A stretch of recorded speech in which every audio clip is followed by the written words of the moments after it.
নমস্কার বন্ধুরা, আমার নাম মহেন্দ্র মন্ডল। আপনারা দেখছেন দাদাভাই টেক বাংলা। তো বন্ধুরা, বর্তমানে 2026 সালে এসে দাঁড়িয়ে 99% মানুষ জানে না যে আসলে মোবাইল নাম্বার কোন জায়গায় সেভ করতে হয়। তো আপনাদের মধ্যে অনেকে রয়েছে যে মোবাইল স্টোরেজের মধ্যে সেভ করছেন, তাহলে মোবাইলটা নষ্ট হয়ে যাচ্ছেন, সেই নাম্বারগুলো আপনি আর খুঁজে পাচ্ছেন না। আবার অনেকে রয়েছেন যে সিম কার্ডের মধ্যে সেভ করে রাখছেন, সেই সিমটা হারিয়ে যাচ্ছে কিংবা সেই সিমটা যদি খারাপ হয়ে যাচ্ছে, আপনি কিন্তু আবার নাম্বারগুলো খুঁজে পাচ্ছেন না।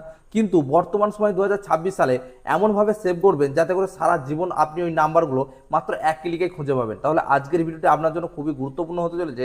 যদি আপনি এইভাবে সেভ করে থাকেন, তো আজকের পর থেকে যদি আপনি অন্যভাবে সেভ করেন ভিডিওটি দেখার পর, তাহলে কি হবে, আপনাকে আর সারা লাইফ টাইম কোনো রকম প্রবলেম কিন্তু ক্রিয়েট করতে হবে না। হতে পারে আপনি ফোন চেঞ্জ করুন, সিম চেঞ্জ করুন, যা কিছু চেঞ্জ করুন না কেন, ফোন নাম্বার কিন্তু আপনার অটোমেটিক চলে আসবে মাত্র এক ক্লিকেই। তো বন্ধুরা, কীভাবে আসবে সম্পূর্ণ ভিডিওটি দেখুন, তাহলে কিন্তু আপনাদের ব্যাপারটা ক্লিয়ার হয়ে যাবে।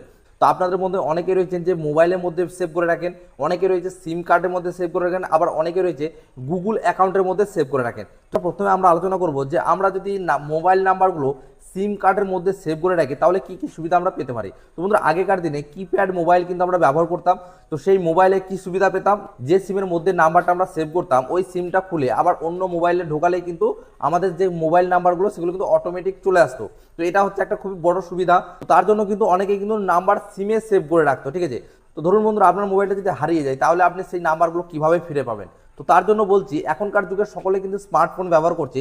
কিপ্যাড ফোন বলতে গেলে আর ব্যবহার নাই বললেই চলে, ঠিক আছে। এখনকার দিনে কিপ্যাড ফোন কিন্তু আর সেরকম কেউ ব্যবহার করছে না। তো বর্তমান সময়ে ম্যাক্সিমাম লোকের হাতে কিন্তু একটা করে স্মার্টফোন রয়েছে। তো বন্ধুরা, বর্তমান সময়ে সবথেকে সহজ, নিরাপদ এবং ব্যবহারে উপযোগী জায়গা হলো গুগল অ্যাকাউন্ট। আপনাদের মধ্যে হয়তো অনেকেই জানে না যে গুগল অ্যাকাউন্ট আবার কি কিংবা কিভাবে এর সেভ করব। তো তাদের জন্য আজকের ভিডিওটি খুবই গুরুত্বপূর্ণ হতে চলেছে। যদি আপনি মনে করেন যে আপনি একবার নাম্বারটি সেভ করবেন আর সারা জীবন আপনি খুঁজে পাবেন, তাহলে আজকের এই ভিডিওটিকে আপনাকে সম্পূর্ণ দেখতে হবে। আর বন্ধুরা, আপনার মোবাইল নাম্বার অবশ্যই গুগল অ্যাকাউন্টের মধ্যে সেভ করে রাখতে হবে। তো বন্ধুরা, আপনাদের মধ্যে অনেকে রয়েছে যে ফোনের মোবাইল স্টোরেজের মধ্যে নাম্বার সেভ করে রাখেন। সেক্ষেত্রে কী হবে, আপনারা ফোনটি যখন রিসেট করবেন তখন অটোমেটিক্যালি কিন্তু আপনার ফোন নাম্বারগুলো ডিলিট হয়ে যাবে। তো বন্ধুরা, তার জন্য বলছি, আর আপনারা যদি গুগল অ্যাকাউন্টের মধ্যে সেভ করে রাখেন, দেখা গেল আপনার ফোন নষ্ট হয়ে গেল কিংবা সিম নষ্ট হয়ে গেল, তারপরও আপনি যখন একটা নতুন মোবাইল কিনবেন এবং আগেকার যে পুরাতন গুগল অ্যাকাউন্টটি ছিল সেই অ্যাকাউন্টটি যদি আপনি আবার নতুন করে লগ ইন করেন নতুন মোবাইলে, তাহলে কিন্তু আপনার সব কন্ট্যাক্ট নাম্বার কিন্তু অটোমেটিক্যালি চলে আসবে। তো বন্ধুরা, এক্ষেত্রে আমরা কিন্তু সবথেকে সুবিধা বেশি পাচ্ছি কিন্তু গুগল অ্যাকাউন্টের ক্ষেত্রে।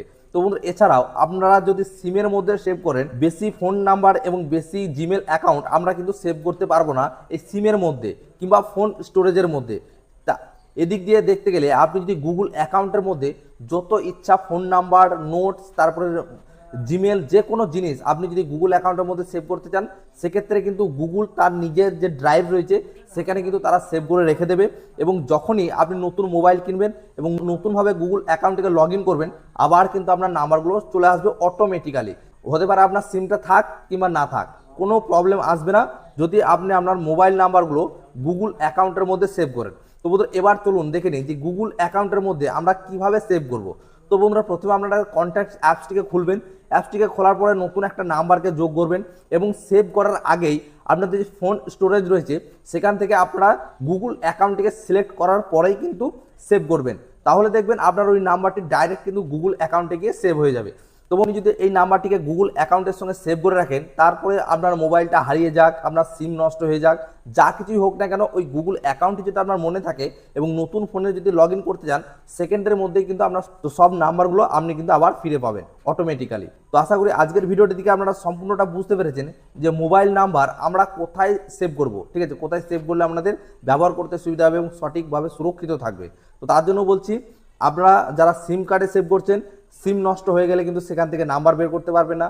আবার যদি মোবাইল স্টোরেজে সেভ করেন, তাহলে সেই মোবাইলটাই যদি আর সুইচ অফ না খোলে, ধরুন এমনভাবে খারাপ হয়ে গেলো সে সুইচ অফটা আর খুললোই না, তাহলে কিন্তু মোবাইলটা নষ্ট হয়ে গেলে আপনি কিন্তু আর নাম্বারগুলো রিকভার করতে পারবেন না। আর আপনি যদি গুগলের মধ্যে সেভ করে রাখেন, তাহলে কিন্তু আপনি যখনই যতবার এই গুগল অ্যাকাউন্টটিকে লগ ইন করবেন, অটোমেটিক্যালি কিন্তু সেই নাম্বারগুলো চলে আসবে। তো বন্ধুরা, এই ছিল আজকের ভিডিও। আশা করি ব্যাপারটা সম্পূর্ণটা বুঝতে পেরেছেন যে কোথায় নাম্বার সেভ করলে আপনাদের সব থেকে সুবিধা হবে। তো ভিডিওটি যদি ভালো লাগে অবশ্যই লাইক করবেন, আর চ্যানেলে নতুন হলে চ্যানেলকে সাবস্ক্রাইব করে বেলকে প্রেস করে রাখবেন। আপনাদের ভিডিও দেখার জন্য অসংখ্য ধন্যবাদ।